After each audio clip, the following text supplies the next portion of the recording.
할렐루야. 하나님께는 영광, 우리들에게는 은혜가 되는 귀한 시간이 되기를 바랍니다.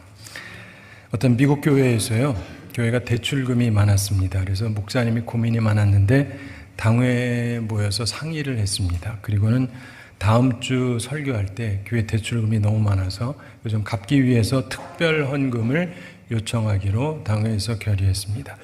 그 다음에 목사님이 주일날 올간 연주자에게 말했는데, 제가 오늘 설교를 마치면서 교회 대출금 갚기 위해서 최소 500불 이상 헌금할 분들 자리에서 일어나라고 할 겁니다. 그때 당신이 적절한 음악을 연주해 주세요. 그랬습니다. 그때 올간 연주자가 묻습니다. 적절한 음악이요? 뭘 해야 되나요? 그랬더니 목사님이 그러더랍니다. 미국 국가를 연주해 주세요. 따다단 딴딴딴. 그럼 다 일어나야 되거든요.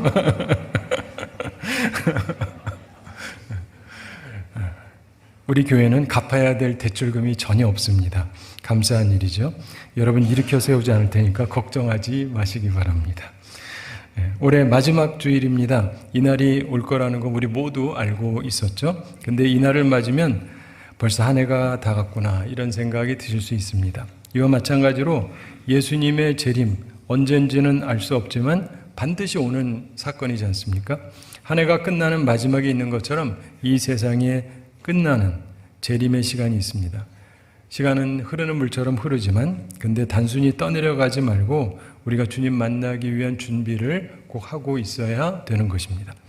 마태복음 24장에서 예수님께서 제자들에게 마지막 때에 대해서, 재림에 대해서 말씀을 하십니다. 그러면서 오늘 본문이 있는 25장 말씀을 하시는데 천국에 대한 말씀을 하십니다. 천국 비유를 말씀하세요. 그러면서 25장 1절에서 천국은 마치 등을 들고 신랑을 맞으러 나간 열처녀 같다 이런 말씀을 하십니다. 유명한 열처녀 비유를 말씀하십니다. 그리고 바로 다음에 하는 말씀이 오늘 말씀입니다. 본문은 달란트 비유로 알려진 유명한 비유입니다. 이 비유는 어떤 사람이 다른 나라에 가면서 3명의 종에게 각각 1달란트, 2달란트, 그리고 5달란트를 남기고 떠났다가 오래 후에 돌아옵니다. 돌아올 때 그 종들과 회계, 즉 돈 계산하는 이야기가 나오는 건데, 이 3명의 종이 나오지만 사실은 2종류로 크게 나눌 수 있습니다. 착하고 충성된 종, 그게 한 부류고, 두 번째 부류는 악하고 게으른 종입니다. 본문 14절에서 예수님께서 말씀하십니다. 또 어떤 사람이 타국에 갈 때 그 종들을 불러 자기 소유를 맡김과 같으니, 역시 천국 준비를 위한 비유의 말씀입니다. 오늘 말씀은 하나님께서 우리 각 사람에게 자기 소유를 맡기신다고 말씀을 합니다. 은혜로운 말씀입니다. 우리에게 맡기시는 것이 있습니다. 은혜입니다. 자, 15절 함께 읽어보겠습니다. 각각 그 재능대로 한 사람에게는 금 5달란트를, 한 사람에게는 2달란트를, 한 사람에게는 1달란트를 주고 떠났더니. 아멘. 하나님께서 우리 각 사람에게 자기 소유를 맡기시는데 맡기시는 원리가 있습니다. 뭘까요? 15절 초반에 나옵니다. 각각 그 재능대로, 각각의 능력에 맞게 주십니다. 이 또한 은혜입니다. 감당 못할 것이 아니라 감당할 수 있는 몫을 맡기십니다. 은혜입니다.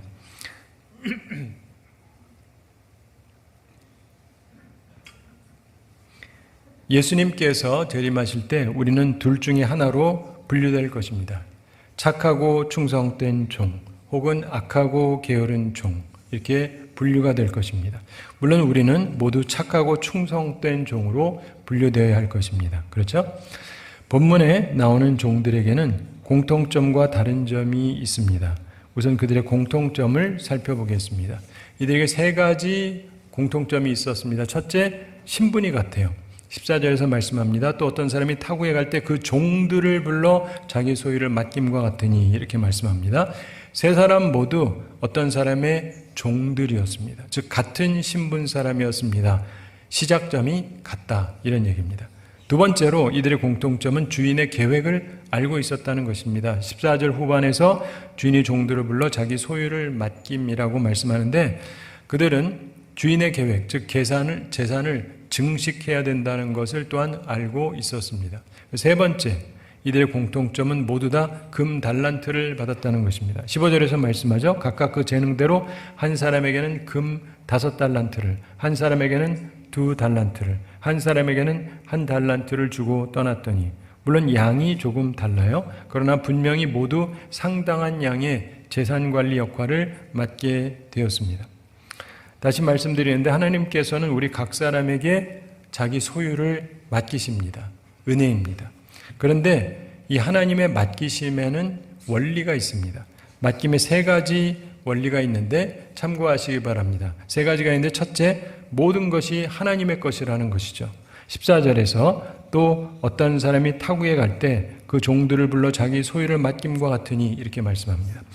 우리에게 있는 모든 것 하나님께서 맡기신 겁니다. 즉 하나님의 소유입니다. 그래서 우리는 하나님의 청직입니다. 청지기 정신으로 우리가 살아야 됩니다. 두 번째, 하나님의 맡김의 원리는 가능성입니다. 가능성.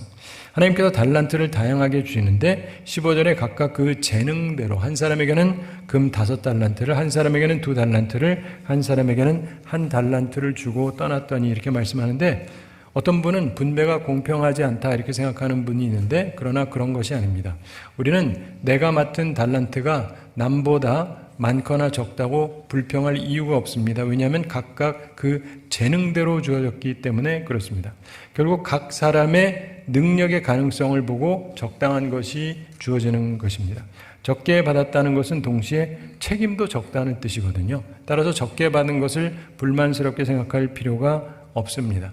참고로 달란트는 무게를 말해요. 무게. 그래서 특별히 금으로 1달란트면 상당한 돈이 됩니다. 달란트는 적게는 한 26kg, 많게는 59kg 정도 이렇게 여러 가지 계산법이 있습니다. 근데 대충 한 30kg 정도로 보면 좋은데 요즘 금값이 높습니다. 그래서 금 1kg이면 약 1억 정도 해요.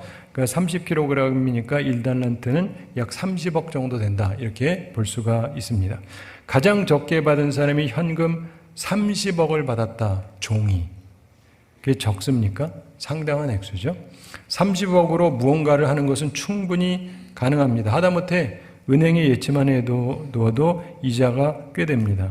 주인이 오랜 후에 오기 때문에 상당하게 돈이 늘어나겠죠. 그런데 주어진 것은 15절에서 각각 그 재능대로 주어졌다고 말씀합니다. 따라서 너무 부담스러운 것도 아니고 너무 적은 것도 아닌 가장 적당한 분량이 주어졌던 것입니다. 자기의 재능, 분량대로. 어떤 사람은 우리식으로 얘기하면 30억, 어떤 사람은 60억, 어떤 사람은 150억 이렇게 받았다. 이렇게 보시면 됩니다. 자, 우리 모두에게 우리의 가능성에 따라서 주어진 달란트가 있는 것입니다. 성령의 은사도 있고 재물도 있고 사회적 지위도 있고 교육도 있고 경험도 있고 이런 여러 가지 선물이 우리에게 주어져 있습니다. 그 가능성을 최대한으로 극대화시킬 필요가 있습니다. 하나님을 위해서. 세 번째, 하나님의 맡김의 원리는요, 자유의지입니다. 자유의지. 주인이 종들에게 자기 소유를 맡기고 떠났다고 15절에서 말씀합니다. 이 말은 무슨 말입니까? 자유롭게 맡겼다 이런 뜻입니다. 여기에 어떤 제약, 지시 이런 게 없습니다. 스스로 알아서 선용하라는 것입니다. 내게 맡겨진 것으로 나를 위해서 혹은 나의 이웃을 위해서 혹은 하나님을 위해서 선용할 수 있습니다. 물론 우리 자유의지로 그것을 악용하거나 묻어둘 수도 있습니다. 그러나 나의 자유의지에 의한 행동을 하나님께서 반드시 이후에 상 혹은 벌로 갚으신다는 게 예수님의 말씀이에요. 따라서 우리는 항상 하나님의 뜻이 무엇인지 테스트해보고 알아야 되는 것입니다. 이 세 명의 종들이 함께 가지고 있었던 공통점을 통해서 우리는 단순히 직분을 갖는 것, 그리고 하나님의 뜻을 아는 것, 더 나아가 재능과 환경을 부여받았다는 것, 이런 것이 있다고 해서 착하고 충성된 종이 아니라는 것을 알게 됩니다. 근데 이 말을 또 오해 마시기 바랍니다. 직분을 얻는 것, 하나님의 뜻을 아는 것, 그리고 재능과 환경을 부여받는 것 전부 다 필요합니다. 단지 정말 중요한 다른 것 하나, 본문이 이야기하는 충성, 이게 빠지면 이 세 가지가 무용지물이 된다는 것입니다. 여러분은 충성된 사람입니까? 여러분에게 충성이 있습니까? 충성, 가슴속에 확실하게 있으셔야 됩니다.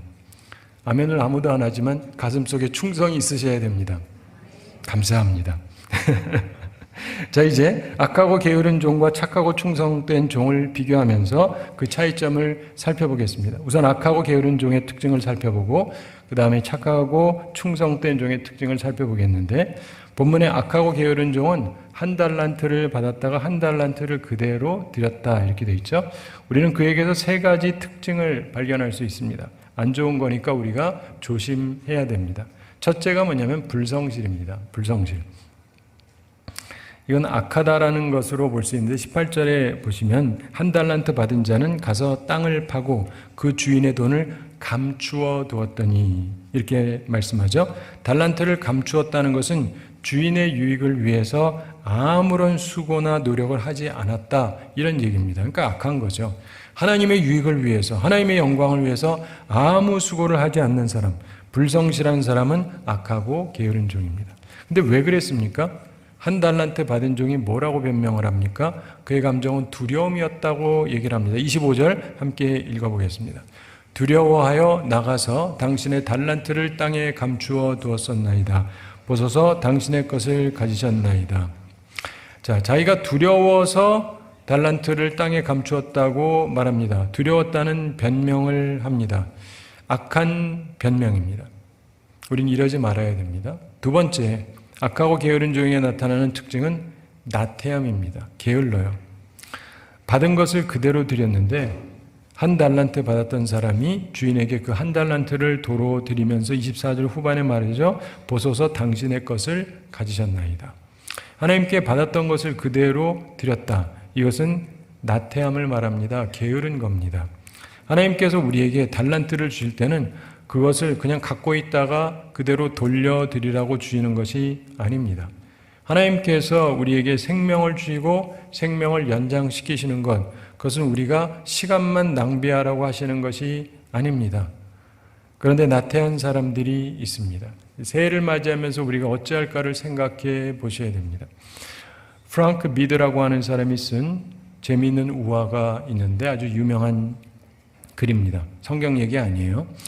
마귀가 부하들에게 현상금을 걸었습니다.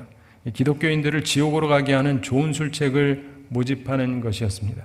이론이라고 하는 녀석이 나서서 하나님이 없다는 것을 이론적으로 설득하면 됩니다. 이래요. 그랬더니 의심이라는 녀석도 나서서 의로운 사람이 고생하고 악한 사람이 잘 사는 것처럼 보여주면 사람들이 신앙을 버릴 겁니다. 의심이 생겨서. 자, 그런데 당선작은 누가 됐느냐? 나태라고 하는 녀석이 얻었습니다. 나중에 그럼 다 돼요. 서두르지 말고 나중에 믿자. 나중에 노력하자. 다음에 헌신하자. 이러면 된다는 거예요. 그러다가 늙고 꼴까닥 세상 떠나시게 됩니다. 참으로 유명한 우화죠. 나중에 이러다가 시간 다 놓치지 말아야 됩니다. 제가 목회하면서 느끼는 건 그런 분들이 생각보다 무진장 많아요. 나중에. 여러분 혹시 그러고 있지 않습니까? 그러시면 이제 좀 그만하세요. 나중에. 이거는. 세 번째로 악하고 게으른 종의 특징은 있던 것도 빼앗긴다는 거예요. 그래서 나중에 어떻게 되냐면 쫓겨나서 슬피 울며 이를 갈게 된다.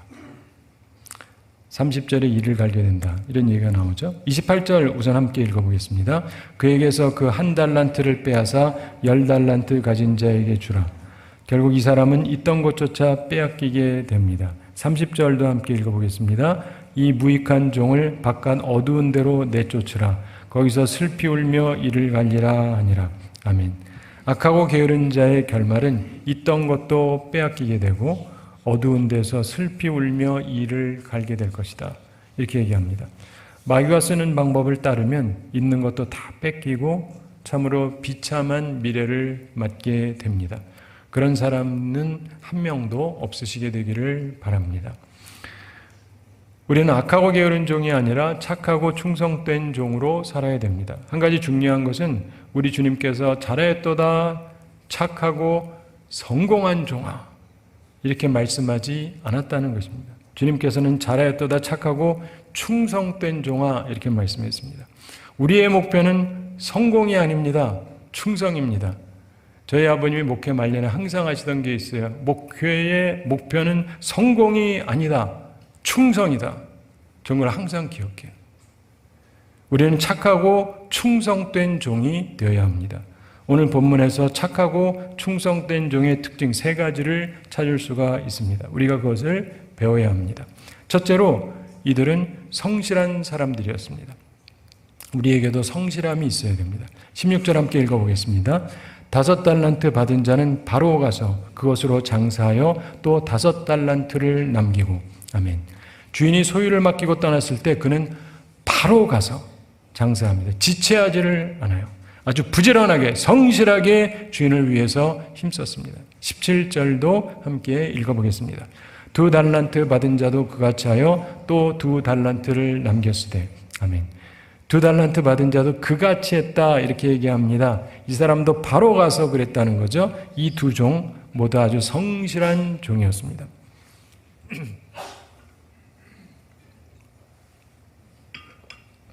하나님께서 우리를 부르신 것은 우리가 편안하게 놀고 먹으라고 부르신 것이 아니고 우리는 위대한 삶을 위해서 부름받은 것입니다. 그리고 위대한 삶은요, 성실함이 바탕이 되어야 합니다. 우리 교회에서 보면은 찬양도 많이 하고 서로 음악도 좋아하는데 많은 사람들이 그래요. 저 사람은 좋겠다. 참 그냥 노래도 잘 부르고 악기도 잘하고 그냥 타고나서 그렇다라고만 생각하는데 타고남도 있지만 노력도 무신장해요. 노력 안 하는데 괜찮은 음악이 나오지가 않습니다. 오래전에 이탈리아에서 어느 지위가 높은 공작이 길을 가다가 어떤 일하는 사람을 봤습니다. 그 사람은 보통 노동자처럼 보이는데 땀을 뻘뻘 흘리면서 아주 진지하게 어떤 상자를 하나 만들고 있는 거예요. 공작이 그 사람한테 그 상자 무엇에 쓸 상자인지를 물어봤습니다. 그랬더니 그 사람이 거기에다가 꽃씨를 뿌릴 거라고 얘기합니다. 공작이 다시 물었습니다. 그렇다면 그냥 흙 담는 건데 흙을 담는 상자를 뭐하러 그렇게 정성껏 깎고 다듬으시오? 그랬더니 그 남자가 말합니다. 저는 무슨 일이나 완벽하게 하는 걸 좋아합니다. 공작이 조금 나무라듯이 말합니다. 그 쓸데없는 일에 애를 쓰는군. 꽃을 가꿀 상자는 아무렇게나 만들면 되지. 그렇게 힘써 만든다고 누가 알아주나요? 그랬더니 그 남자가 다시 대답합니다. 저는 그렇게 생각하지 않습니다. 예수님께서도 아마 목수일을 하셨을 텐데 그분은 분명히 일을 아무렇게나 하지는 않으셨을 거라고 저는 생각합니다. 그랬더니 공작이 상대방을 비꼽니다. 나 원참 당신은 하나님을 모욕하고 있어. 그런 하찮은 일을 가지고 감히 예수님과 비교를 하다니. 당신 이름 뭐요? 그랬더니 그 남자가 그러더랍니다. 공장님 저는 미켈란젤로라고 합니다. 안 놀라세요? 놀라셔야 돼요. 미켈란젤로는 세계 3대 화가로 꼽히는 최고의 미술가입니다. 미켈란젤로 본래 재능이 많았죠. 그러나 동시에 항상 모든 일에 최선을 다하고 성실한 사람이었기 때문에 최고의 예술가가 될 수 있었던 것입니다. 이탈리아 로마에 가면은 베드로 성당이 있는데 그 천장 벽화를 이 사람이 그렸다 그래서 굉장히 유명한데요. 이분이 본래 화가가 아니고 그림 그리는 사람이 아니라 조각가예요. 이게 어떤 차이냐면 성악하고 피아노하고는 음악이지만 아주 달라요. 노래 잘 부른다고 피아노 잘 치는 게 아니고 피아노 잘 친다고 노래 잘 부르는 게 아닙니다. 그런데 조각가가 그림을 그린다. 그릴 수가 없어요. 근데 그걸 그리라고 그럽니다. 그래서 처음에 거절했는데 하도 하라 그러니까 알겠습니다 하고 그렸는데 열심히 했더니 세계 최고의 화가로 등극을 한 거예요. 본래 그게 자기 전공이어서 한 것도 아닙니다. 사랑하는 성도 여러분, 주어진 일에 대해서 최선을 다하고 성실한 사람이었기 때문에 그가 최고의 예술가가 될 수 있었는데 하나님의 착하고 충성된 종이 되려면 성실해야 됩니다. 성실한 분들이 꼭 되시기 바랍니다. 둘째로 착하고 충성된 종의 특징은 주인의 유익을 구했다는 것입니다. 5달란트 받은 자는 16절 후반에 보면 장사하여 또 5달란트를 남겼다 이렇게 얘기합니다. 150억 맡겼더니 300억으로 가져왔다 이런 얘기예요. 또한 2달란트 받았던 사람은 17절 후반에 보면 또 2달란트를 남겼다고 얘기합니다. 60억을 맡겼더니 120억 갖고 왔다 이런 얘기입니다. 주인의 유익을 구했다는 것입니다. 그리고 주인이 유익하게 되도록 힘을 썼다는 것이죠. 그들은 자신들이 누구에게 속한 사람인지를 분명히 알고 있었습니다. 사랑하는 성도 여러분, 여러분은 누구에게 속한 사람입니까? 우리가 예수님을 영접했다면 우리는 예수 그리스도에게 속한 사람들이지 않습니까? 그러한 우리의 삶의 목적은 무엇입니까? 하나님께 영광을 돌리는 것이죠. 하나님을 기쁘시게 하는 것, 그게 우리의 목표입니다. 어떤 여인이 있었는데 이 여성이 자기 아버지를 참 좋아했습니다. 어려서부터. 근데 어린 소녀 시절에는 아침마다 아버지한테 이렇게 묻곤 했답니다. 아빠, 오늘은 날 위해서 뭐 해주실 거예요? 그런데 이제 좀 자라면서 꼬마 숙녀가 되면서는 조금 철이 드니까 이렇게 물었답니다. 아버지, 오늘 우리가 함께 무엇을 할까요? 그리고는 완전하게 자라고 나서 어른이 돼서는 이렇게 물었다 그럽니다. 아버님, 오늘 제가 아버님을 위해서 무엇을 해드릴까요? 변화를 느끼시죠?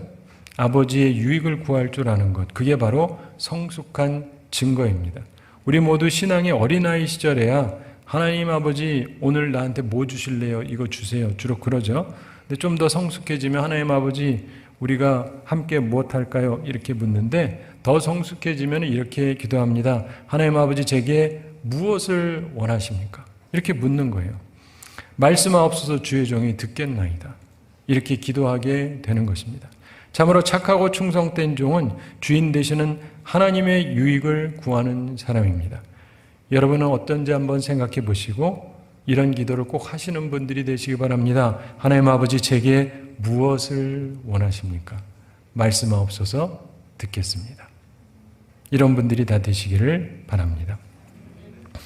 세 번째로 착하고 충성된 종의 특징은 주인의 인정을 받는다는 거예요. 하나님의 인정을 받는다. 맥 라렌이라고 하는 분이 이런 말을 했습니다. 주인의 인정을 받는 것이 종의 가장 귀한 보수이다. 그렇습니다. 착하고 충성된 종은 주인의 인정을 받습니다.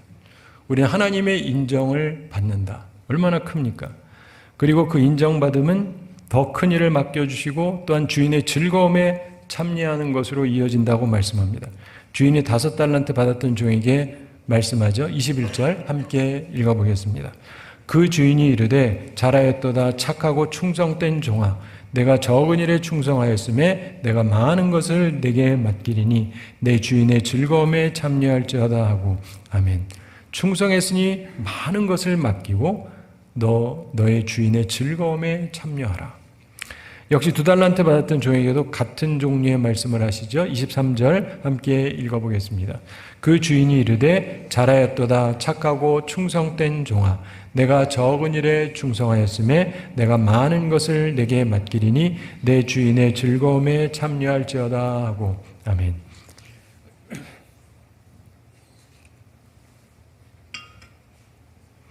충성하는 걸 보면서 주님께서 더 큰 일을 맡겨주시고 특별히 내 주인의 즐거움에 참여할 거다 이런 말씀을 하는데 여기서 즐거움이라고 하는 말 주인의 잔치다 이렇게 번역을 할 수가 있습니다. 이 말은 아주 중요한 것을 의미합니다.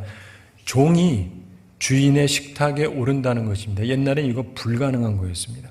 그렇다면 이게 무슨 뜻이냐? 그가 해방되었다 이런 뜻입니다. 그가 종의 자리에서 자유의 신분이 되어서 올라오게 된다. 친구처럼 맞아주겠다. 이런 말씀이에요. 종이었지만 이제 자유의 몸으로 주인의 친구가 되는 것입니다. 엄청난 은혜입니다. 충성된 자에게는 이런 보상이 주어집니다. 놀라운 축복이 주어지는 것이죠. 예수님께서도 11 사도들에게 그렇게 말씀하시잖아요. 사랑하는 성도 여러분, 이런 자리에 오르는 우리 모두가 되기를 바랍니다. 말씀을 마치면서 우리는 본문에서 아주 중요한 교훈 한 가지를 꼭 기억을 할 말씀이 있습니다. 29절 말씀인데 함께 읽어보겠습니다. 무릇 있는 자는 받아 풍족하게 되고 없는 자는 그 있는 것까지 빼앗기리라. 아멘. 우리의 인생에서 매우 중요한 교훈입니다. 인생은요 올라가든지 내려가는 것이지 멈추어 있는 게 아닙니다. 모든 것이 그렇습니다. 깊이 묵상해 보시기 바랍니다. 내 개인도 그렇고 가정도 그렇고 교회도 그렇고 사회 국가도 그렇고요. 다 그렇습니다. 발전하든지 후퇴하든지 둘 중에 하나예요. 그대로 있는 법이 없습니다. 기억하시기 바랍니다. 그렇다면 나는 어떤 사람입니까? 악하고 게으른 종입니까? 아니면 교회가 발전하도록 힘썼던 착하고 충성된 종입니까? 기억하시기 바랍니다. 우리 각자의 선택에 따라 우리는 주인의 즐거움에 참여하든지 쫓겨나 울며 이를 갈든지 할 것입니다. 주님의 말씀입니다. 근데 그래도 아직 시간이 있잖아요. 시간이 있을 때 이제라도 악하고 게으른 종으로 사는 것을 멈추고 착하고 충성된 종이 되어서 주님의 인정을 받고 주님의 칭찬을 받고 주님의 즐거움에 참여하는 우리 모두가 되기를 바랍니다. 제가 한 가지 이야기 말씀드리면서 오늘 말씀을 마치겠습니다.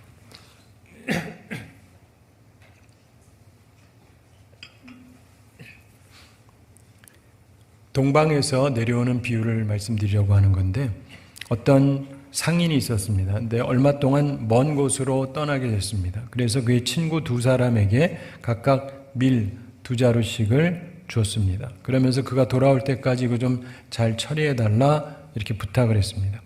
여러 해가 지났습니다. 그 상인이 돌아왔습니다. 그 밀에 대해서 물어봤더니 첫 친구가 그를 데리고 창고로 갑니다. 거기에 있는 밀을 보여주는데 그냥 거기 뒀어요. 그래서 보니까 곰팡이가 나가지고 못 쓰게 됐습니다.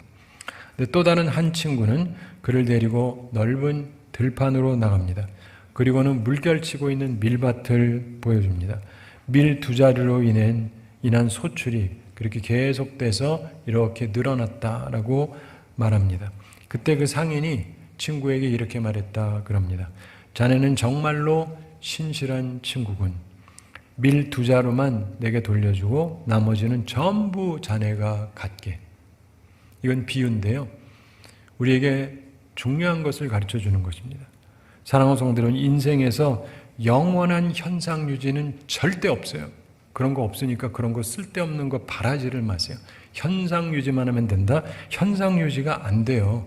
항상 올라가든지 내려가든지 합니다. 어떤 선택을 하시겠습니까?